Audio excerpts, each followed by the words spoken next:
제 친구 목사가 그 이야기를 하는데 웃었어요. 뒤집어졌어요.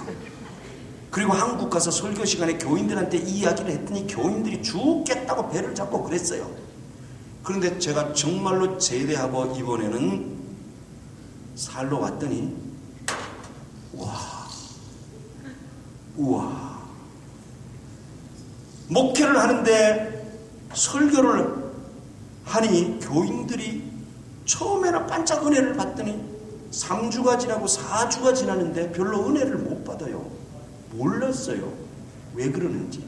나중에 알아보니까 설교를 좀 은혜롭게 하기 위해서 예화를 쓴다는 것이 말캉 한국 얘기밖에 없네. 내가 미국을 경험한 적이 없잖아요. 그러니까 처음에는 재밌는데 삶에 와닿질 않는 거예요. 와닿질 않는 거예요. 게다가 또 조금 다른 예화를 쓴다는 것이 군대에서 초코파이 나눠주던 얘기도 해대고. 제가 안정환 축구 선수를 세례를 줬어요. 그러면 우와 그리고 안정환을 아니까 와 그러다가 그 두 번 얘기하면 재미없어요. 지 자랑하는 것 같고. 간증이라고 하는 것이 가지고 있는 위험이 두 가지가 있는데 자칫하면 자랑처럼 들리고 자칫하면 목사가 저 모양이냐 이렇게 낙심으로 들릴 수 있는 위험함이 있거든요. 간증이라는 것이. 여하간에 그렇게 제가 미국 생활이 시작이 됐는데 누가 힘들었을까요? 교인이 힘들었을까? 장동신 목사가 힘들었을까요? 교인들은 하나도 힘 안 들었어요. 내가 죽겠지. 야속하기만 하고. 왜 날 불렀는데? 왜 내 설교 듣고 시험 들으려고 불렀나? 설교 듣고 비판하려고 불렀나? 날 잡아 죽이려고 불렀지? 왜 불렀는데? 왜 나를 미국 오라 그랬는데? 교인들한테는 한마디도 못하고 혼자서 골방에 들어가서 거울 보고 소리 지르고 양치질 하다가 소리 지르고 기도를 하는데 하나님이 주무시는지 대답도 없고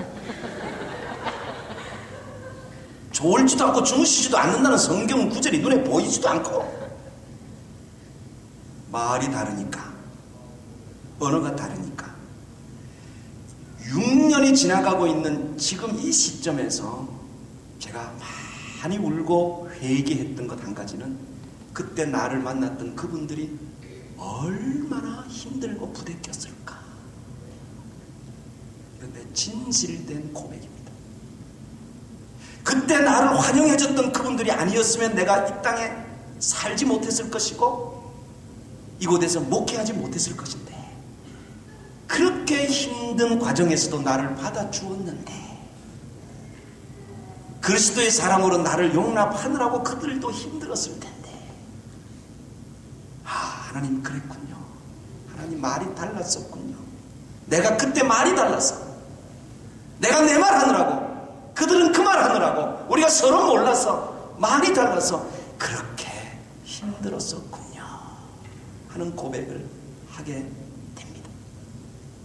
여러분 저는 고린도전서 1장을 읽으면서 이 10절에서 놀라운 발견을 했어요. 그리고 그 앞으로 조금 더 가볼까요? 굉장한 구절이 있습니다. 우리 4절 한번 봅시다. 4절 5절 6절까지 제가 읽겠습니다.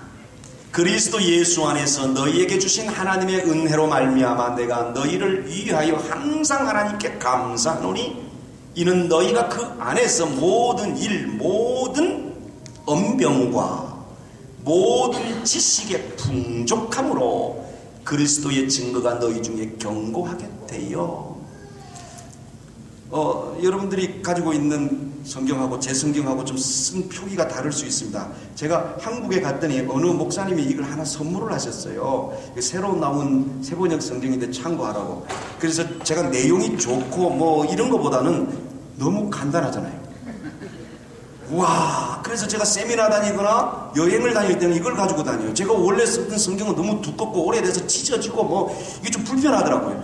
그런 것 뿐이니까 뭐 다른 거 읽었네, 말 다르네, 그렇게 오해하지 않으시기를 바랍니다. 정리하겠습니다. 무슨 말이냐면 고린도 교회 안에 말이 달랐는데 그 말을 다른 고린도 교회를 향해서 같은 말을 하라. 그래야 분쟁이 없다. 뜻이 하나 된다. 그래야 합해진다. 그런데 같은 말을 하려고 하면 어떻게 하면 좋으냐 하는 것을 앞쪽에 사도 바울이 이미 이야기를 했어요. 뭐라고 하면 너희들에게 언병과 지식의 풍족함이 있기를 원한다. 좀 설명해 드릴까요? 설명하면 이런 말입니다. 지금 쓰고 있는 그 언어 이상의 언어를 쓸 수 있는 사람이 되기를 바란다. 이런 말입니다. 너희들이 지금 가지고 있는 지식, 그 이상의 지식이 너희 속에 있어지면 좋겠다. 사람들이 어려운 것이 어떤 것이 어려운 줄 알아요? 나 그거 안 해봤어. 그래서 두려움이 있습니다. 처음 하는 일이 두려워요. 처음 하는 일이 두려운 것도 있지만 처음 하는 말도 두렵습니다. 그래서 처음에 좋은 말을 쓰라, 기쁨의 말을 쓰라, 행복한 말을 쓰라고 해도 그 말을 써보지를 않아서 못 쓰는 경우들이 많이 있어요. 제가 아버지 학교 강사를 하면서 많은 지역에 미주 지역에 제가 다니고 있습니다만은 아버지 학교를 하다가 보면은 숙제를 주는데 부부간에 아버지들이요 아내에게 사랑한다는 말을 하라 그래요. 그러면 이 남편들이 사랑한다는 말을 못 써요. 더 재미나고 우스운 것은 여보라는 말을 30년 이상 살면서 한 번도 안 써본 부부가 계시다고 그러더라고요. 네. 그럼 어떻게 부릅니까? 그러니까 어이 그렇게 부르게. 자네 이렇게 부르는데 자네. 우리 동네에 권사님 한 분이 60이 넘으셔서 재혼을 하셨는데 결혼하신 지 4년 됐어요. 2년 사시고 실제적으로는 이혼은 안 했는데 별거 2년지금 중에 계신 분이 있어요. 그 왜 그러냐 그랬더니 남편이 식사를 차려놓고 여보 식사하세요 그랬더니 화가 난 거예요. 그 왜 화가 났어? 진지 드세요 안 했다고. 언어가 없는 거예요. 아니지요. 언어가 지식의 한계에 머물러 있는 거예요. 자기의 지식의 한계. 식사하세요는 하대어고 진지 드세요는 경어라고 생각한다는 거죠. 그러니까 당신이 나를 하대해? 그 내 언어는 그건 나쁜 언어야. 그건 나 불쾌해. 나가. 가 필요 없어. 자기의 언어에 묶여 있는 겁니다. 자기의 말에. 여보라는 말은 쓸 수 없어. 결정해놓고 살면 30년, 40년을 살아도 못 써요. 사랑해라고 하는 말을 하라고 하는데 그 말을 못해서 몸부림을 쳐요. 안 하려고 애를 써요. 아무리 숙제라고 해도 하기 싫대. 그래서 숙제를 꼭 하셔야 된다. 그러니까 기껏 한다는 것이 아내가 주방에서 설거지하고 있는 뒤통수에 대고 사랑해. 그 아내가 깜짝 놀라요. 왜 그래요? 죽을 때가 됐나? 숙제야.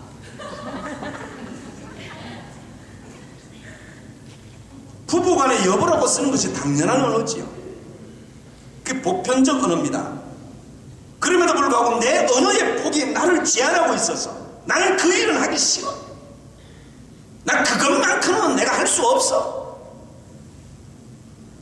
비본질 때문에 본질이 위해를 당함에도 불구하고, 비본질 때문에 본질이 위험해짐에도 불구하고, 비본질 때문에 본질의 가치가 완전히 망가지는 것도 값을 지불하면서까지 내 말에 묶여있는 것이 사람이라고 하는 것입니다.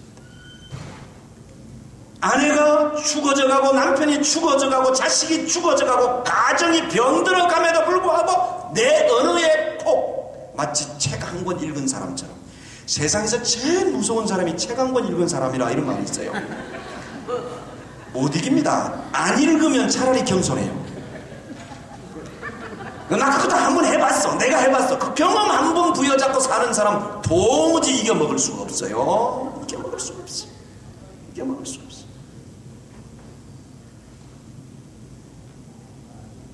성도 여러분, 우리가 언어가 하나 되는 교회가 되어지기를 원합니다. 아멘. 말이 하나 되는 가정이 되기를 소원합니다. 아멘.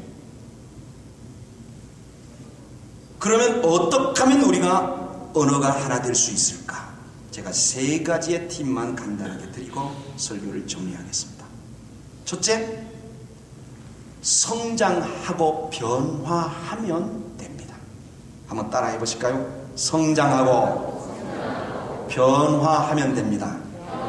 여러분, 이런 말을 수없이 들었을 거예요. 성장한다, 성숙한다, 변화한다는 말을 많이 들었어요. 그러면 성장하고 변화하는 것이 무엇인가, 그 가치를 제가 조금 설명해 드릴게요. 성장하고 변화한다는 것은 새로운 시도를 하는 겁니다. 여러분, 새로운 시도를. 제가 어느 통계를 봤어요. 한국의 100대 기업에 대한 통계를 봤는데요. 30년 전에 100대 기업 안에 들어갔던 기업들이 30년이 지나서 남아있는 기업이 16%밖에 없답니다. 16개밖에 안 남아있대요. 30년 뒤에. 변해요. 변해버리는 거예요. 그러니까 시대가 변하고 세상이 변하고 삶의 가치관이 변하고 자꾸 변화해가는 시대에 내 것을 그대로 가지고 있으면 그건 성장이 안 됐다라고 하는 이야기를 하는 것입니다. 전통이 나쁜 것은 아닙니다. 역사를 무시하자는 얘기는 아닙니다. 네. 여러분, 우리가 도전을 받는다는 표현을 쓰지요. 도전을 받는다는 말은 무슨 표현입니까? 내 것을 바꾸기 돼야 되기 때문에, 내 것을 바꿔야 되기 때문에, 내 것을 놓고 가야 되거든요. 내 것을 놓고 가야 되고 내 것을 바꿔야 되기 때문에 그건 나에게 도전이 될 수밖에 없다고 하는 것이지. 여러분, 성장과 성숙은 반드시 값을 지불해야 합니다. 머물러 있으면, 거절하면 내 삶은 정체될 수밖에 없습니다. 내 삶은 고정될 수밖에 없습니다. 고립될 수밖에 없습니다. 복음이 세상으로 나아가는데 내가 그 길을 막을 수 있다고 하는 것입니다.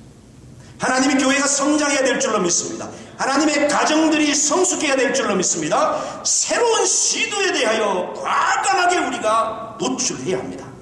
그것이 우리를 변화시키고 성장시킨다는 것입니다. 이걸 다르게 표현하면 우리가 말을 새롭게 시도할 필요가 있습니다. 여보 사랑해. 우리 교인 중에요, 정말 내 속을 뒤집어 넣는 교인이 있어요. 아이를 셋을 놓고 사는데 오빠랑 살아요.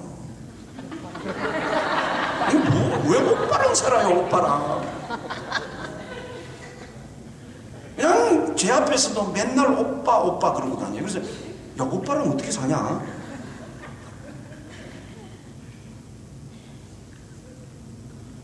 이 말이요, 사람의 가치입니다. 말이 그 사람의 수준입니다. 말이 그 사람의 능력이고 그 사람의 모습입니다. 새 말을 하려고 하면 내가 뒤틀립니다. 거북합니다. 새 언어를 쓰려고 하면 어색합니다. 그 전에 안 쓰던 것이기 때문에 야, 틀렸어, 나가, 필요 없어, 이런 말은 자연스러운 말이지만은 사랑해, 이거 하려고 그러면 몸이 막 비틀려집니다. 됐다, 사랑하면 좋겠다. 말이 꼬여지지. 말이 꼬여지지. 그러므로 두 번째입니다. 말이 바뀌어야 합니다. 말이 바뀌려면 비전을 발견해야 합니다. 한번 따라 보시겠습니까? 말이 바뀌려면 비전을 발견해야 합니다. 비전을 발견해야 됩니다. 비전을 발견한다는 말이 뭔 말인가? 수없이 들었어요. 제가 조금 쉽게 설명해 보려고 합니다.